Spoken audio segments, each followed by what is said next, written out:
ఓం సమర్థ సద్గురు సాయినాథాయ నమః.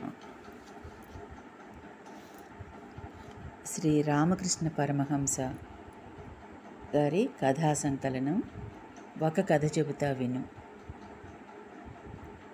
5వ శీర్షిక భగవద్ దర్శనానికి అంతరాయాలు. 112వ కథ. అహంకారం పోయినప్పుడే భగవద్ దర్శనం అవుతుంది. అహంకారం వల్లనే మానవుడు భగవంతుణ్ణి దర్శించలేడు. భగవంతుని సౌధానికి ముందు అహంకారం అనే అడ్డుగోడ ఉంది. దాన్ని దాటితే గాని ఎవ్వరూ లోపలికి వెళ్ళలేరు. దయ్యాలను మచ్చిక చేసే శక్తిని సంపాదించిన వాడొకడున్నాడు. ఒకరోజు వాడు ఒక దయ్యాన్ని ఆహ్వానించాడు. ఆ దయ్యం వచ్చి అతడి ఆజ్ఞ కొరకు వేచి ఉంది. అది అతడితో, నన్నెందుకు ఆహ్వానించావు? నీవు ఏ పని చెప్పినా చెయ్యడానికి సిద్ధంగా ఉన్నాను. కానీ ఏ క్షణంలో నీవు పని చెప్పవో ఆ క్షణంలో నీ గొంతు నులిమేస్తాను అని చెప్పి నిలబడింది. వాడికి కావలసిన పనులు చాలానే ఉన్నాయి. ఒకదాని తర్వాత ఒకటి చొప్పున ఆ పనులు చెప్పడం మొదలుపెట్టాడు. కానీ ఎన్ని పనులు చెప్పినా ఆ దయ్యం మరుక్షణంలోనే వాటిని పూర్తి చేసి తర్వాత పనికి సిద్ధమయ్యేది. ఇక చెప్పడానికి పనులు లేక వాడు భయపడి, ఇదిగో ఇప్పుడే వస్తాను ఉండు అని చెప్పి తన గురువుగారి దగ్గరకు పరిగెత్తాడు. గురువు పాదాల మీద పడి, స్వామి, నేను గొప్ప ఆపదలో పడ్డాను అని జరిగిందంతా వివరించి, ఇప్పుడు నన్నేం చేయమంటారు అని ప్రార్థించాడు. గురువుగారు, అబ్బాయి భయపడవద్దు, ఒక పని చెయ్యి. ఆ దయ్యం ముందు ఒక ఉంగరాలు తిరిగిన వెంట్రుకను పడవేసి దానిని సాఫీగా ఉండేట్లు చేయమని చెప్పు అని సలహా ఇచ్చాడు. పాపం ఆ దయ్యం రాత్రింబగళ్ళో ఆ వెంట్రుకతో కుస్తీ పట్టింది. కానీ దాని వంకర తీయలేకపోయింది. ఉంగరాలు తిరిగిన వెంట్రుక అసలు సాఫీగా ఎలా అవుతుంది? గురుదేవులు ఈ కథను కెప్టెన్కు చెబుతూ, అదేవిధంగా అహంకారం కూడా ఈ క్షణంలో లేనట్లు తోచినా మరుక్షణంలో ఎదురుగా ప్రత్యక్షమవుతుంది. ఈ అహంకారాన్ని త్యజిస్తే గాని భగవద్ అనుగ్రహం లభించదు. కానీ పసిబిడ్డకున్న అహంకారం వంటి అహంకారం ఎటువంటి హాని చెయ్యదు. దానిని అసలు అహంకారం అనడానికే వీల్లేదు. అటువంటి అహంకారంతో సచ్చిదానంద పరబ్రహ్మాన్ని ప్రేమించడం సాధ్యమవుతుంది. అయితే అహంకారం నుండి తప్పించుకోవడం ఈ కథలోని దయ్యం నుండి తప్పించుకోవడం లాగా అసాధ్యమైన పని. అందువల్ల మానవుడు దానిని అణిచి ఉంచడానికి తాను భగవంతుని భక్తుణ్ణి లేక భగవంతుడి దాసుణ్ణి అని భావించడం ఉత్తమమైన మార్గం అని చెప్పారు. 112వ కథ సమాప్తం. 113వ కథ. పై ఆచారాలు ముఖ్యం కావు. ఒక సాధువు ఎండలో నడుస్తున్నాడు. అతడికి మిక్కుటమైన దాహం వేసింది. నాలుక ఎండిపోయింది. అదే సమయంలో ఒకడు తోలుతిత్తిలో నీళ్లు తీసుకొని అటువైపుగా వెడుతున్నాడు. ఈ సాధువు యొక్క పరిస్థితిని చూసి వాడు ఆయనకు నీళ్ళు ఇవ్వడానికి ముందుకొచ్చాడు. ఆ సాధువు అతన్ని, అబ్బాయి, నీ తోలుతిత్తి శుభ్రంగా ఉన్నదా అని ప్రశ్నించాడు.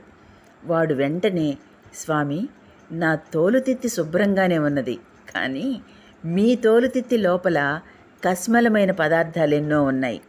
అందువల్ల అంతకంటే పరిశుభ్రంగా ఉన్న నా తోలుతిత్తిలోని నీరు మీరు త్రాగవచ్చును. అవి మీకు ఎటువంటి అపకారం చెయ్యవు అన్నాడు. మీ తోలుతిత్తి అని అనడంలో వాడి ఉద్దేశం ఏమిటో తెలుసా? శరీరంలో ఉన్న తిత్తులు, గ్రంథులు, పేగులు, వాటిలో ఉన్న మలము మొదలైనవని వాడి భావం. ఈ కథను గురుదేవులు ఈశానచంద్ర చక్రవర్తికి చెప్పి, ఈశాను, నీకో విషయం చెప్తాను. బాహ్యాచారాలను గురించి నీవు అంతగా పట్టించుకోవద్దు. భగవన్నామం మీద విశ్వాసం కలిగి ఉంటే పుణ్యక్షేత్రాలకు పోనవసరం లేదు అని ఉద్బోధించారు. 113వ కథ సమాప్తం. 114వ కథ. ఎంతటి వాడైనా మాయలో చిక్కుకుంటాడు. ఒకసారి శ్రీ రామకృష్ణులు ఆధార్సేను ఇంటికి వెళ్ళారు. అక్కడకు చాలామంది భక్తులు వచ్చి చేరారు. అక్కడ వాళ్ళు అనేక భక్తి గీతాలు ఆలపించారు. ఆ సమయంలో ప్రసంగిస్తూ గురుదేవులు, గోపికలు కృష్ణుణ్ణి తమ భర్తగా పొందాలనుకున్నారు. అందుచేత జగన్మాతను కాత్యాయని రూపంలో పూజించే వ్రతం చేశారు. అంటే సర్వము ఆద్యాశక్తి అధీనంలోనే ఉంటుందని వారి విశ్వాసం. అందువల్లనే అవతార పురుషులు కూడా తమ ప్రయోజనాలను నెరవేర్చుకోవడానికి మహామాయ సహాయాన్ని తీసుకున్నారు. కాబట్టి ఆద్యాశక్తిని ఆరాధించడం అవసరం. మహామాయ ప్రభావం ఎలా ఉంటుందో చూడండి. ఎంత వారినైనా అది మోహంలో ముంచివేస్తుంది. విష్ణుమూర్తి ఆదివరాహ రూపం దాల్చి హిరణ్యాక్షుడనే రాక్షసుణ్ణి సంహరించాడు. అంతటితో ఆ రూపం వదలకుండా పిల్లలను కని వాటిని అంటిపెట్టుకుని వాటితోటిదే లోకమని సంతోషంగా కాలం గడుపుతున్నాడు. తాను ఎందుకు వచ్చానో, తన నిజస్వరూపం ఏమిటో మరచిపోయి ఆ పంది పిల్లలకు పాలిస్తూ ఆ వరాహ శరీరంలోని సుఖం అనుభవిస్తూ కాలం గడుపుతున్నాడు. విష్ణుమూర్తిని ఆ శరీరంలో నుంచి విడిపించడం దేవతలకు సాధ్యం కాలేదు. ఎన్నాళ్ళు గడిచినా వైకుంఠవాసుడు తిరిగి రాకపోయేసరికి దేవతలు ఈశ్వరుడికి మొరపెట్టుకున్నారు. అప్పుడు ఈశ్వరుడు తన త్రిశూలంతో ఆ వరాహమూర్తి రూపంలో ఉన్న విష్ణువును సమీపించి, ఇదేం పని? నీ నిజస్వరూపాన్ని మరిచిపోయి ఇక్కడ ఉన్నావేంటి అని అడిగాడు. దానికి ఆ వరాహ శరీరంలో ఉన్న విష్ణువు, ఇప్పుడేమైంది? నేను బాగానే ఉన్నానుగా అని సమాధానం చెప్పాడు. ఇక మాటలతో ప్రయోజనం లేదనుకుని ఈశ్వరుడు తన త్రిశూలంతో ఆ వరాహ శరీరాన్ని చీల్చివేశాడు. వెంటనే విష్ణుమూర్తి వరాహ రూపం వదిలి నవ్వుకుంటూ బయటకు వచ్చి వైకుంఠానికి వెళ్ళిపోయాడు. కాబట్టి మాయా ప్రభావం వలన పాంచభౌతికమైన ఈ శరీరంలో చిక్కుకొని పరబ్రహ్మం కూడా విలపిస్తాడు. శ్రీరాముణ్ణి చూడలేదా? మానవ రూపం దాల్చడం వల్ల సీత కొరకాయన సామాన్య మానవునిలాగా ఎంతగా విలపించాడో కదా. కాబట్టి ఆ మాయతెరను తొలగించమని ఆద్యాశక్తిని ఉపాసించడం మానవుని యొక్క ముఖ్య కర్తవ్యం అని గురుదేవులు అచ్చటి భక్తులకు బోధించారు. 114వ కథ సమాప్తం. 115వ కథ. అవసరం చిన్నదైనా అనేక బంధాలను కొని తెస్తుంది. ఒక సన్యాసి అడవిలో ఏకాంతంగా తపస్సు చేసుకుంటున్నాడు. అతడికి నావి అని చెప్పుకోదగినవి 2 గోచీలు మాత్రమే. ఒకరోజు ఆ 2 గోచీలలో ఒకదాన్ని ఒక ఎలుక కొంచెం కొరికింది. ఇక రెండవ దాన్ని కూడా కొరికితే ఇబ్బంది అవుతుంది కదా. అందుచేత మర్నాడు ఇంకొక గుడ్డను యాచించడానికి దగ్గరలో ఉన్న గ్రామానికి వెళ్ళాడు. ఎవరినో బ్రతిమాలి తనకు అవసరమైన గుడ్డ ముక్కను సంపాదించాడు. అయితే దాన్ని కూడా ఎలుకలు కొట్టేశాయి. దీనితో అతడు, అరే ఇప్పుడెలా, ఎన్నిసార్లు ఇలా యాచించాలి అని మదనపడ్డాడు. కానీ చేసేది లేక మర్నాడు అదే గ్రామస్తుల దగ్గరకు వెళ్ళి జరిగిన విషయాన్ని వివరించాడు. బుద్ధిమంతులైన గ్రామస్తులు ఇదంతా విని, రోజు నీకు ఇలా గుడ్డ ముక్కలు ఎవరు సరఫరా చేస్తారు? ఒక పని చెయ్యి, పిల్లిని పెంచుకో, దాని దెబ్బకు ఎలుకలు రాకుండా ఉంటాయి అని సలహా ఇచ్చారు. సాధువు ఆ గ్రామంలోనే తిరిగి ఒక పిల్లిని సంపాదించి తన గుడిసెకు తీసుకొచ్చాడు. ఆ రోజు నుంచి అతడికి ఎలుకల పీడ వదిలింది. అతడి ఆనందానికి మేరలేదు. ఆ సాధువు ఇలా తనకు ఎంతో మేలు చేస్తున్న ఆ పిల్లికి గ్రామంలో నుంచే పాలు అడిగి తెచ్చి పోయసాగాడు. అయితే కొన్ని రోజుల తర్వాత మేధావులైన ఆ గ్రామస్తులు అతనితో, సాధువు గారు, మీకు రోజు పాలు కావాలి, బిచ్చిమెత్తే వారికి రోజు పాలు కావాలంటే ఎవరిస్తారు? ఒక పని చేయండి, మీరే ఒక ఆవును పెంచుకోండి, పిల్లితో పాటు మీరు కూడా దాని పాలు తాగొచ్చు అని సలహా ఇచ్చారు. కొద్ది రోజుల్లో ఆ సాధువు ఒక పాడావును సంపాదించాడు. ఇక పాల కోసం బిచ్చిమెత్తవలసిన అవసరం లేకపోయింది. కానీ ఆవు కోసం గడ్డి కావలసి వచ్చింది. గడ్డి కోసం చుట్టుపక్కల గ్రామాలకు తిరిగాడు.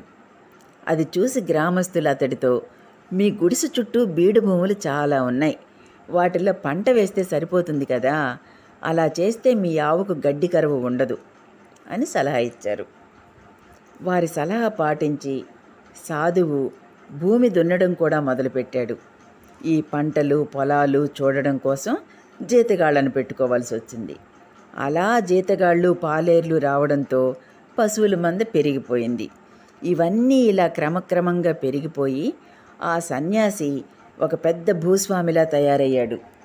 ఇక అంత పెద్ద సంసారాన్ని సరిదిద్దడానికి అతనికి భార్య కూడా అవసరమైంది. చివరకు పెళ్లి కూడా చేసుకున్నాడు. కాలచక్రం తిరిగిపోతున్నది. ఈ సంసారం పెరిగిపోతున్నది. ఇలా ఉండగా ఒకరోజు ఇతని గురువు అడవిలో వెతుక్కుంటూ ఇతన్ని చూడ్డానికి వచ్చాడు. అక్కడ ఏర్పడిన ఆ పటాటోపాన్ని చూసి ఆయన ఈ సన్యాసి గృహస్థుతో, ఇదేంటి ఇలా తయారయ్యావు అని ప్రశ్నించాడు. దానికి ఆ సన్యాసి గృహస్థు, కౌపీన సంరక్షణార్థం అయం పటాటోపహ, గోచిని కాపాడడానికే ఈ పటాటోపమంతా ఏర్పడింది అని సమాధానం చెప్పాడు. ఈ కథను గురుదేవులు తరచుగా శిష్యులకు చెబుతుండేవారు. ఒకసారి దీనిని నరేంద్ర బెనర్జీ, మహేంద్రనాథ్ గుప్తా, హరి ఈ ముగ్గురికి చెప్పారు. ఆ సమయంలో నరేంద్ర బెనర్జీ కుటుంబ చిక్కుల వల్ల వేరే ఇల్లు తీసుకొని తన భార్యతో కాపురం పెట్టాడు. అదేవిధంగా కుటుంబ సమస్యల వల్ల మహేంద్రుడు కూడా భార్యతో వేరే కాపురం పెట్టాడు. ఇక హరి తన అన్న ఇంటిలో ఉంటూ మెట్రికులేషన్ వరకు చదివి తర్వాత విద్యాభ్యాసం మాని సద్గ్రంథ పఠనంలోనూ భగవద్ధ్యానంలోనూ కాలం గడుపుతున్నాడు. గురుదేవులు ఈ కథను ఆ ముగ్గురి హృదయాలకు సూటిగా తగిలేలా చెప్పి ఇంకా ఇలా అన్నారు. చూడండి, ఈ కష్టాలన్నీ గోచీపాత కోసమే. మానవుడు పెళ్లి చేసుకుని పిల్లల్ని కంటాడు. వారి కోసం ఉద్యోగం చేసి సంపాదించాల్సి వస్తుంది. గోచిపాత కోసం ఆ సాధువు బాధపడినట్లే గృహస్థు తన భార్య కోసం బాధపడతాడు. అందువల్లనే గృహస్థు తన ఇంట్లో ఇతర బంధువులతో అన్యోన్యంగా ఉండలేకపోతాడు కూడా. అందుకే భార్యతో వెళ్ళిపోయి వేరే కాపురం పెడతాడు. దీనిని వివరిస్తూనే చైతన్య మహాప్రభువు ఒకసారి నిత్యానందునితో ఇలా అన్నారు. సోదరా, నా మాట విను. సంసారంలో ఒకసారి చిక్కుకున్నవాడు బయటపడనే పడలేడు. 115వ కథ సమాప్తం. 116వ కథ. వివేక వైరాగ్యాలతో కూడిన పాండిత్యం కావాలి. ఒక భక్తుడు మోక్ష గ్రంథమైన భాగవతాన్ని వినాలనుకున్నాడు. వివేక వైరాగ్యాలు కలిగి భాగవతం చెప్పేవారెవ్వరూ అతడికి కనబడలేదు. ఈ విషయం అతడి స్నేహితునితో చెప్పినప్పుడు, నాకొక భాగవత పండితుడు తెలుసు అన్నాడు. అది విని ఆ భక్తుడు సంతోషించి ఆ పండితుడిని తన కోసం ఆహ్వానించి తీసుకురమ్మని కోరాడు. అప్పుడు ఆ స్నేహితుడు, నేను ఆయనను ఆహ్వానిస్తాను, కానీ ఇందులో ఒక చిక్కు ఉంది. ఆయనకు 4 అరకలు, దానికి తగిన వ్యవసాయం ఉన్నాయి. దానితో సతమతం అవడం వల్ల ఆయనకు తీరిక దొరకదు అని బదులు చెప్పాడు. ఆ మాట విని ఆ భక్తుడు, అలా అయితే ఆ అరకలు ఎద్దులు ఉన్న పండితుడు నాకక్కర్లేదు. నాకు తీరికగా భగవంతుని గురించి మాత్రమే ప్రసంగించే పండితుడు కావాలి అని చెప్పాడు. ప్రాపంచిక వ్యాసంగాలలో నిమగ్నమైన వాడు భాగవతం చెప్పడానికి అనర్హుడని అతని భావం. ఇంకో కథ చెప్తా వినండి. ఒక రాజుగారు నిత్యము ఒక పండితుని వద్ద భాగవత పురాణాన్ని వినేవాడు. ప్రతిరోజు పురాణ పఠనం తర్వాత ఆ పండితుడు రాజుగారిని, అయ్యా, నేను చెప్పింది మీకు అర్థమైందా అని ప్రశ్నించేవాడు. రాజుగారు దానికి సమాధానం చెప్పకుండా, అయ్యా, ముందు మీరు అర్థం చేసుకుని ఆ తర్వాత చెప్పండి అనేవాడు. చాలా రోజులు ఇలాగే గడిచిపోయాయి. పండితుడు ఎంతో శ్రమపడి గ్రంథాన్ని చదివి రాజుగారికి శ్రద్ధగా చెప్పేవాడు. కానీ రాజుగారు మాత్రం ముందు మీరు అర్థం చేసుకోండి అంటూనే ఉన్నాడు. ప్రతిరోజు ఇంటికి తిరిగి వచ్చి పండితుడు రాజుగారి మాటలలోని అంతరార్థమేమిటి అని ఆలోచించేవాడు. ఆ పండితుడు మంచి భక్తుడు, జపధ్యానాలతో కాలం గడిపే భక్తిపరాయణుడు. లోతుగా ఆలోచించడం వల్ల క్రమంగా అతడికి రాజుగారి మాటల్లోని ఆంతర్యం బోధపడింది. ఈ ప్రపంచంలో నిత్యమైనది భగవంతుడొక్కడేనని, మిగిలినదంతా అనిత్యము, నశ్వరము అనే నిశ్చితాభిప్రాయానికి వచ్చి సంసారంపై విరక్తి కలిగి సన్యాసం స్వీకరించాడు. ఇల్లు వదిలి వెళ్ళిపోతూ రాజుగారికి ఇలా కబురు పంపాడు. రాజా, నాకిప్పుడు అర్థమైంది. గురుదేవులు ఈ కథను డాక్టర్ మహేంద్రలాల్ సర్కారుకు వివరించి, మీకు ఇది అర్థమైందా అని ప్రశ్నించి, సంసారులకు భగవంతుణ్ణి తలుచుకోవడానికి తీరిక ఎక్కడిది, అసలు విషయం ఏమిటో చెప్పమంటారా, పాండిత్యం వల్ల మీరు సాధించగలిగేదేమిటి, ఆ పాండిత్యం వల్ల ప్రయోజనం ఏమిటి, కావలసింది వివేకము వైరాగ్యము అని గురుదేవులు బోధించారు.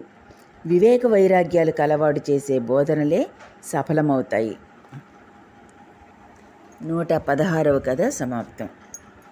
117వ కథ స్వమత దురభిమానం. ఒకసారి ఒక వైష్ణవ గోస్వామి గురుదేవుని వద్దకు వచ్చాడు. ఆయనను చూడగానే శ్రీరామకృష్ణులు, అయ్యా, ముక్తిని పొందడానికి మార్గమేమిటి అని ప్రశ్నించారు. ఆ వైష్ణవ గోస్వామి, కలియుగంలో తరించడానికి భగవన్నామస్మరణమే సులభోపాయం అని సమాధానం చెప్పాడు. అప్పుడు గురుదేవులు దానిని వివరిస్తూ ఆ గోస్వామికి ఇలా ప్రబోధించారు. మీరు చెప్పింది నిజమే, కానీ భగవద్దర్శనం కలగలేదనే ఆరాటం, హృదయంలో పరితాపం లేకుండా కేవలం భగవన్నామస్మరణ చేయడం వల్ల ప్రయోజనమేముంది?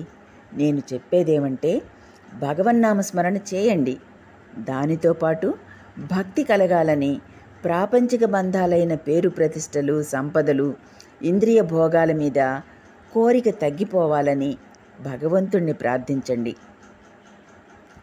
వ్యాకులత, ఆసక్తి ఉన్నట్లయితే ఏ మతాన్ని అనుసరించినా పర్వాలేదు, భగవంతుడు తప్పక సాక్షాత్కరిస్తాడు.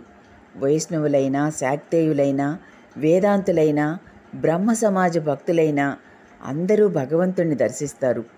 కావలసింది ఆర్తి. అది ఉన్నట్లయితే ఏ మతాన్ని అనుసరించినా భగవంతుణ్ణి పొందగలరు. కానీ స్వమత దురభిమానం ఉన్నవాళ్ళు మాత్రం నా మతం ఒక్కటే సత్యమని, తక్కినవన్నీ కాదని తలుస్తారు, తగువలాడుకుంటారు. కానీ భగవంతుని స్థితి ఇది అని ఎవ్వరూ నిర్ణయించలేరు, నిర్వచించలేరు. అది ఎవ్వరికీ సాధ్యం కాదు. భగవంతుడు సర్వలక్షణ సమన్వితుడు. ఒక కథ చెప్తా విను. ఒక ఊరిలో 4 గుడ్డివాళ్ళు ఉన్నారు. వాళ్ళు ఒకసారి ఏనుగును చూడాలని బయలుదేరారు. ఏనుగుని సమీపించాక ఒకడు, అక్కడ నిలబడి ఉన్న జంతువే ఏనుగు అని వాళ్ళకి చెప్పాడు. వాళ్ళు ఏనుగు దగ్గరకు వెళ్ళి దానిని చేతులతో తడిమి చూశారు. ఆ 4 ఒకడు ఏనుగు స్తంభంలాగా ఉందని చెప్పాడు. కారణమేమంటే, వాడు ఏనుగు కాలును మాత్రమే తాకి చూశాడు. మరొకడు ఏనుగు చాటలాగా ఉందని చెప్పాడు. కారణమేమంటే, వాడు ఏనుగు చెవిని మాత్రమే స్పృశించాడు. అదేవిధంగా తోకను తాకినవాడు ఏనుగు పాములాగా ఉందని, పొట్టను తాకినవాడు అది పెద్ద పీపాలా ఉందని వర్ణించారు. ఆ గుడ్డివాళ్ళు ఆ ఏనుగు శరీరంలోని ఒక్కొక్క భాగాన్ని మాత్రమే తాకారు. అయితే ఆ ఒక భాగాన్నే వాళ్ళు మొత్తం ఏనుగుగా భావించి వర్ణించారు. అదేవిధంగా భగవంతుని యొక్క ఒక లక్షణాన్ని మాత్రమే తెలుసుకున్నవాడు భగవంతుడు ఆ లక్షణంతో మాత్రమే ఉంటాడని భావించి తన సంకుచిత దృష్టితో భగవంతుణ్ణి ఆ మేరకు పరిమితం చేస్తాడు. భగవంతుడు వేరొకటి కాజాలడని అతడి నిశ్చితాభిప్రాయం కూడా. స్వమత దురభిమానులు ఏనుగును తాకిన గుడ్డివారిలాగా ప్రవర్తిస్తారు. అందుకే వారిలో వారు తగవలాడుకుంటారు. కానీ భగవంతుని తత్వాన్ని తెలుసుకున్నవారు భగవంతునికి అనేక పేర్లున్నాయని, అనేక రూపాలున్నాయని, ఆయన సాకారుడని, నిరాకారుడని, సగుణుడని, నిర్గుణుడని, సగుణ నిర్గుణాలకు అతీతుడని కూడా గ్రహిస్తారు. 117వ కథ సమాప్తం. 118వ కథ భక్తులలో మోసగాళ్ళు.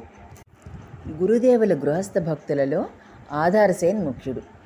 గురుదేవులు అతడి ఇంటికి వచ్చినప్పుడు ఆధార్ తన మిత్రుడైన బంకించంద్ర చటర్జీని కూడా ఆహ్వానించాడు. గురుదేవులతో బంకించంద్ర చటర్జీ అనేక విషయాలు చర్చించాడు. తర్వాత బంకించంద్ర సెలవు తీసుకుంటూ గురుదేవులను తన ఇంటికి రమ్మని ఆహ్వానించాడు. ఆ సమయంలో బంకించంద్ర గురుదేవులతో, స్వామి, మీరు ఒక్కసారి మా ఇంటికి వచ్చి మా ఇల్లు పావనం చేయగోరుతున్నాను. మా ఇంటి దగ్గర కూడా కొంతమంది భక్తులున్నారు అన్నాడు. వెంటనే గురుదేవులు అందుకొని, ఆ భక్తులు ఎలాంటి వాళ్ళు? కేశవ, గోపాల, గోవింద అనే రకమైన భక్తులా అని ప్రశ్నించారు. ఆ మాట విని అక్కడ ఉన్న భక్తులలో ఒకరు, స్వామి, ఆ భక్తుల కథ ఏమిటో సెలవిస్తారా అని అడిగాడు. అప్పుడు గురుదేవులు ఈ కథను చెప్పారు. ఒక ఊరిలో ఒక బంగారు దుకాణం ఉంది.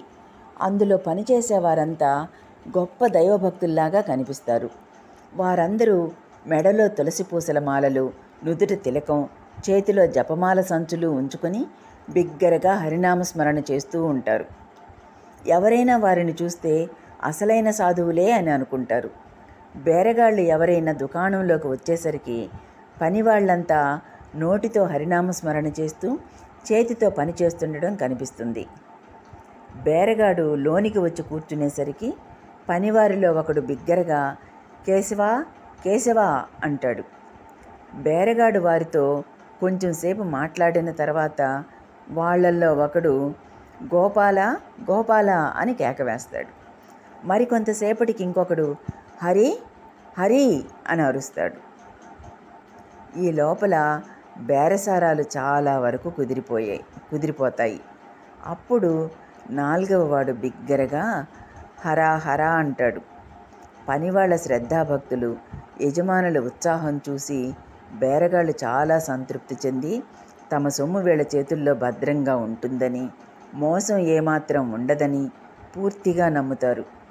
కానీ ఈ భగవన్నామాల వెనుక ఉన్న రహస్యం ఏమిటో మీకు తెలుసా? బేరగాడు వచ్చిన తర్వాత కేశవ కేశవ అనేవాడు ఈ వచ్చినవాడు ఎటువంటి వాడు, ఎంత తెలివిగలవాడు అని అడుగుతున్నాడన్నమాట.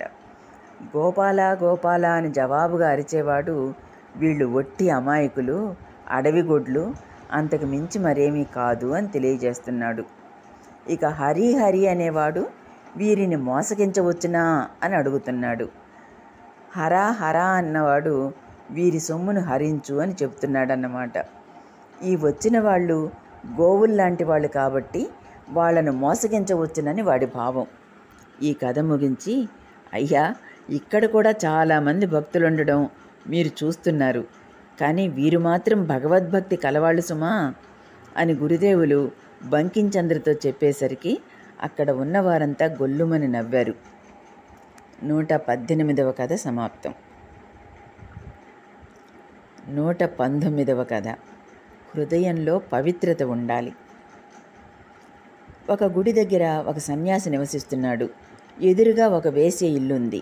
విటులు చాలామంది రోజు ఆమె ఇంటికి వచ్చిపోవడం చూసి సన్యాసి ఒకరోజు ఆమెను పిలిచి, నీవు మహాపాపివి, రాత్రింబగళ్ళు పాపం చేస్తూనే ఉన్నావు, నీకెటువంటి ఘోరమైన దశ కలుగుతుందో కదా అని చీవాట్లు పెట్టాడు. పాపం ఆ వేశ్య తను చేసే పనులను తలుచుకొని చాలా దిగులుపడి తన పాపాలను క్షమించమని భగవంతుణ్ణి ప్రార్థిస్తూ మనఃపూర్వకంగా పశ్చాత్తాపడింది. అయినా వ్యభిచారం ఆమె వృత్తి, వంశాచారం. అందుచేత జీవనోపాధికై మరో వృత్తి చేయడానికి వీలులేక తన శరీరాన్ని అమ్ముకుంటున్నప్పుడల్లా తనను తాను నిందించుకుంటూ చాలా పశ్చాత్తప్త హృదయంతో క్షమించమని భగవంతుణ్ణి ప్రార్థిస్తూనే ఉంది.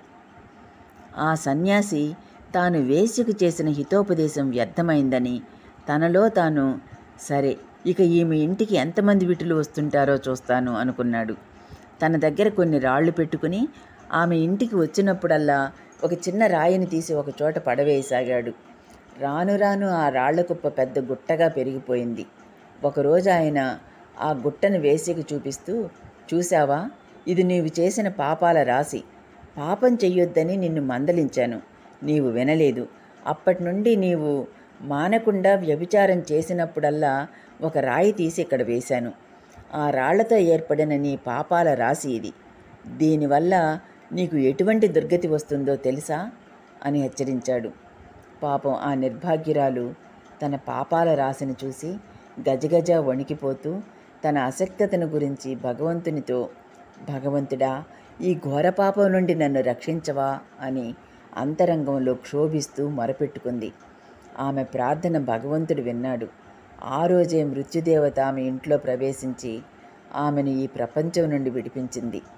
అనుకోని విధంగా విధివశాత్తు సన్యాసి కూడా అదే సమయంలో మరణించాడు.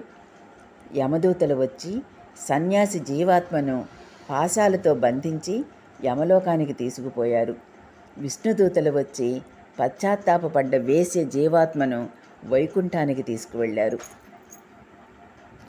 ఆ వేశ్య అదృష్టాన్ని చూసి సన్యాసి కోపంతో, ఇదే కాబోలు భగవంతుని న్యాయం, జీవితమంతా నేను కఠిన నిష్ఠతో గడిపాను, నన్ను నరకానికి ఈడ్చుకుపోతున్నారు, యావజ్జీవం మహాపాతకాలు చేసిన ఆ వ్యభిచారిణి వైకుంఠానికి పోతున్నది అని అరిచాడు.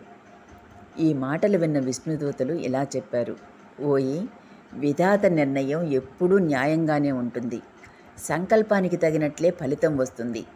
పేరు ప్రతిష్టల కోసం నీ జీవితమంతా బాహ్యాడంబరాలతోనూ అహంభావంతోనూ జీవించావు. నీవెప్పుడూ మనఃపూర్వకంగా భగవంతుడు కావాలని పరితపించిన పాపాన పోలేదు. తన శరీరంతో పాపం చేసిన ఆ వేశ్య రాత్రింబగళ్ళు పశ్చాత్తాప్త హృదయంతో భగవంతుణ్ణి ప్రార్థించింది. అదుగో చూడు, లోకంలో నీ శరీరానికి ఎటువంటి గతి కలుగుతున్నదో, ఆమె శరీరానికి ఎటువంటి స్థితి పట్టిందో. శరీరంతో నువ్వు ఎప్పుడూ పాపం చేయలేదు. అందుకే నీ శరీరాన్ని పూలమాలలతో అలంకరించి మేళతాళాలతో ఊరేగిస్తూ పుణ్యనదిలో వేయబోతున్నారు. కానీ ఆ వేశ్య శరీరం పాపాల పుట్ట కాబట్టి దానిని కాకులు గద్దలు చీల్చి తింటున్నాయి. ఆమె హృదయం పవిత్రమైనది కాబట్టి పుణ్యలోకానికి పోతున్నది. ఇక నీ హృదయమేమో ఆమె పాపాలను గురించే రాత్రింబగళ్ళు మననం చేస్తుండడం వల్ల అపవిత్రమైపోయింది. అందుకే పాపాత్ములుండే నరకానికి నిన్ను తీసుకుపోతున్నాం. నిజంగా వ్యభిచరించింది నువ్వే, కానీ ఆ వేశ్య కాదు. మన ఏవ మనుష్యాణం కారణం బంధమోక్షయో. వివేక చూడమని. బంధానికి మోక్షానికి కారణం కేవలం మనస్సే. 119వ కథ సమాప్తం.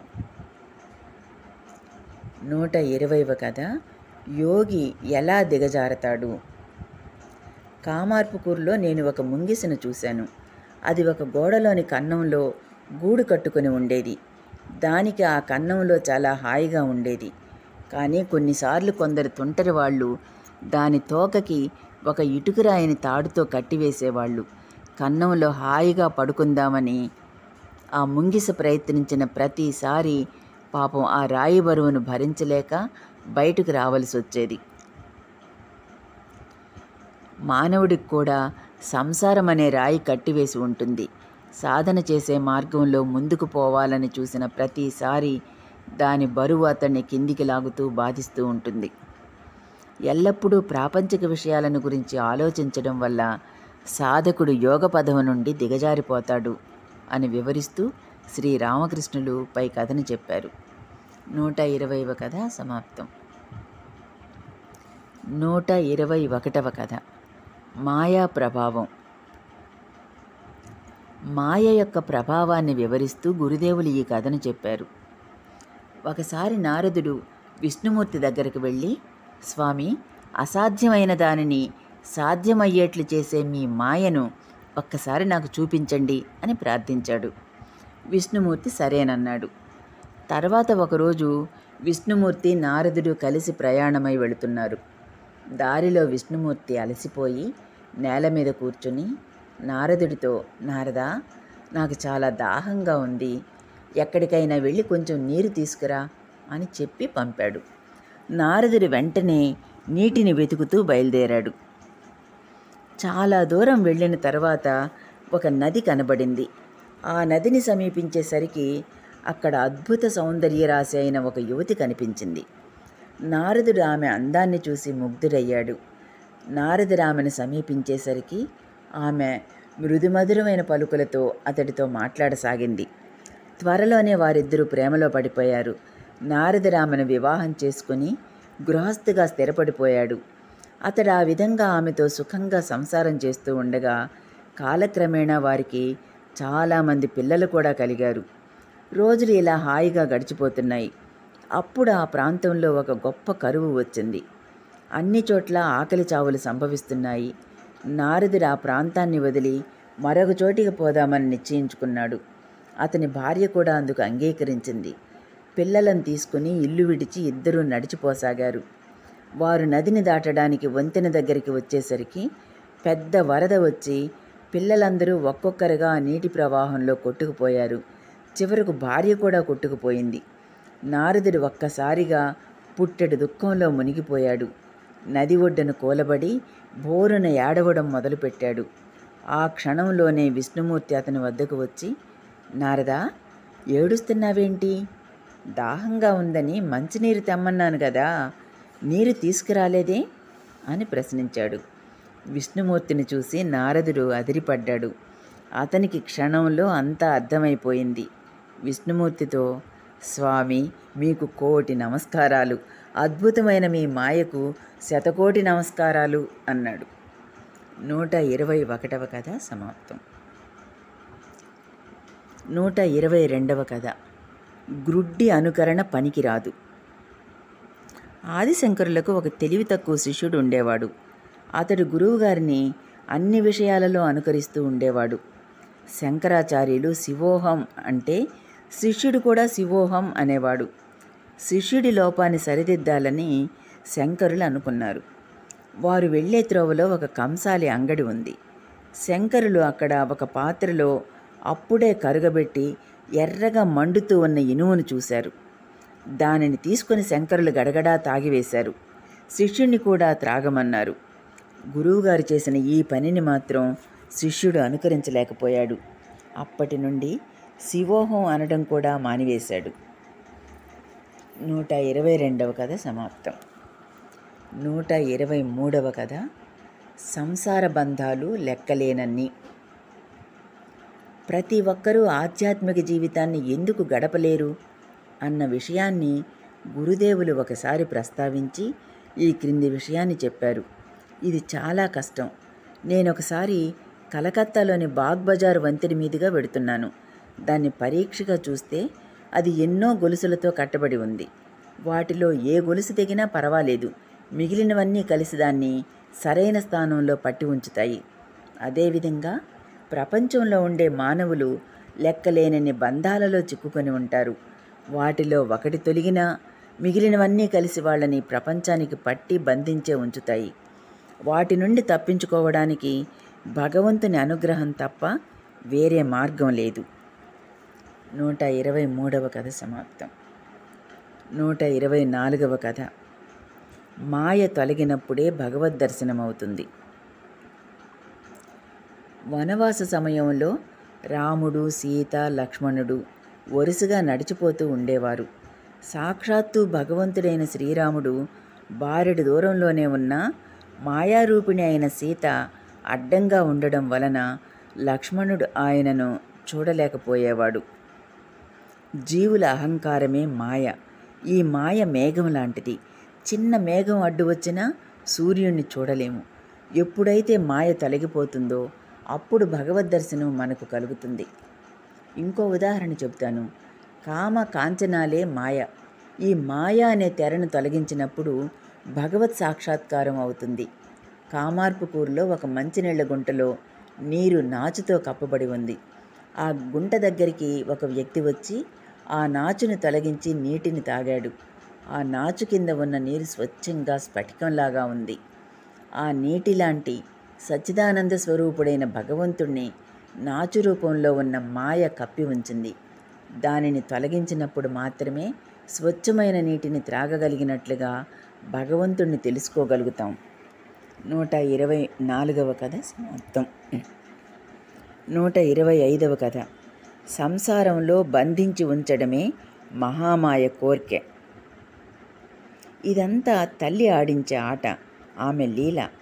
దాగుడు మూతల ఆటలో దొంగను తప్పించుకుని వచ్చి తల్లిని తాకినవాడు పండిపోతాడు. వాడు ఇక ఆడడానికి వీల్లేదు. ఆట ఆపి కూర్చోవాలి. అందరూ వచ్చి త్వరగా తల్లిని తాకేస్తే ఆట కొనసాగదు కదా. ఆటగాళ్ళు తనను త్వరగా తాకడం తల్లికి ఇష్టం ఉండదు.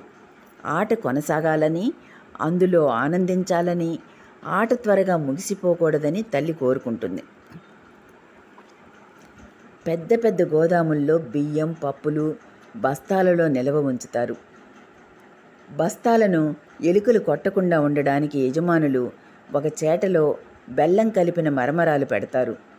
బెల్లం వాసనకు ఎలుకలు ఆ చేట వద్దకే వస్తాయి, కానీ లోపల బస్తాల నిండా ధాన్యము పప్పులు ఉన్నాయని తెలుసుకోలేవు. అలాగే మనుష్యులు కామ కాంచనాల వాసనకు ముగ్ధులై వాటి మోజులో పడి అక్కడే ఆగిపోతారు. తమలోనే దాగి ఉన్న అత్యద్భుతమైన పారమార్థిక పెన్నిధులను తెలుసుకోలేరు. 125వ కథ సమాప్తం. 126వ కథ. గర్వమే భక్తిని కృశింపచేసే వ్రణం. ఒకసారి నారదుడిలో తనకంటే గొప్ప భక్తులు ఈ ప్రపంచంలో మరెవ్వరూ లేరన్న గర్వం జనించింది. అతడి మనసు తెలుసుకున్న విష్ణుమూర్తి, నారదా, పలానా ఊరికి వెళ్ళు, అక్కడ నా భక్తుడు ఒకడున్నాడు, అతడితో పరిచయం చేసుకో, అతడు నా నిజమైన భక్తుడు సుమా అని చెప్పాడు. నారదుడు అక్కడికి వెళ్ళి అతన్ని చూశాడు. అతడు ఒక వ్యవసాయదారుడు. ఉదయాన్నే లేచి ఒక్కసారి హరినామ స్మరణ చేసి పొలానికి వెళ్ళి రోజంతా పొలం పనులు చేసుకుంటాడు.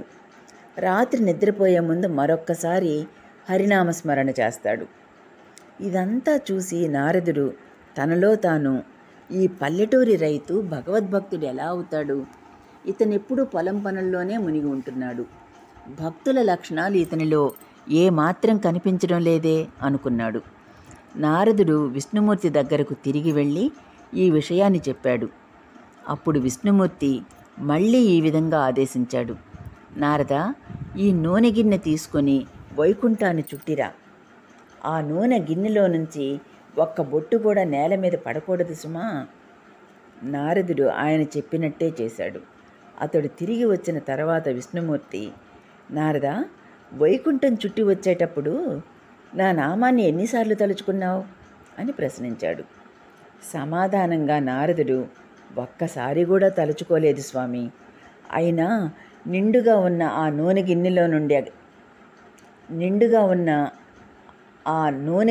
నుండి నూనె ఎక్కడ కారుతుందోనన్న ఆలోచన తప్ప నాకు వేరే ఆలోచనే కలగలేదు.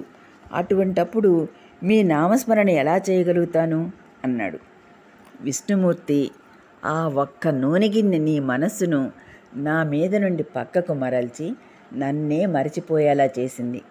కానీ ఆ రైతును చూడు, కుటుంబ బరువు బాధ్యతలన్నీ మోస్తూ కూడా రోజుకు కనీసం 2 సార్లైనా నన్ను తలుచుకుంటున్నాడు. కాబట్టి వాడే గొప్ప భక్తుడు అన్నాడు. దీనితో నారదుడి కళ్ళు తెరుచుకున్నాయి. గర్వం భక్తిని కృశింపచేస్తుందని తెలుసుకున్నాడు. 126వ కథ సమాప్తం.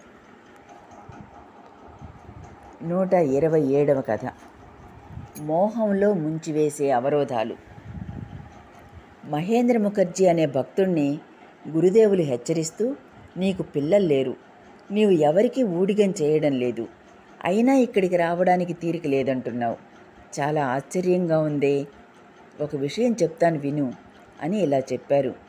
నీ మనస్సును పరిపరి విధాలుగా లాగడానికి నీకు పిల్లలు లేరు కదా.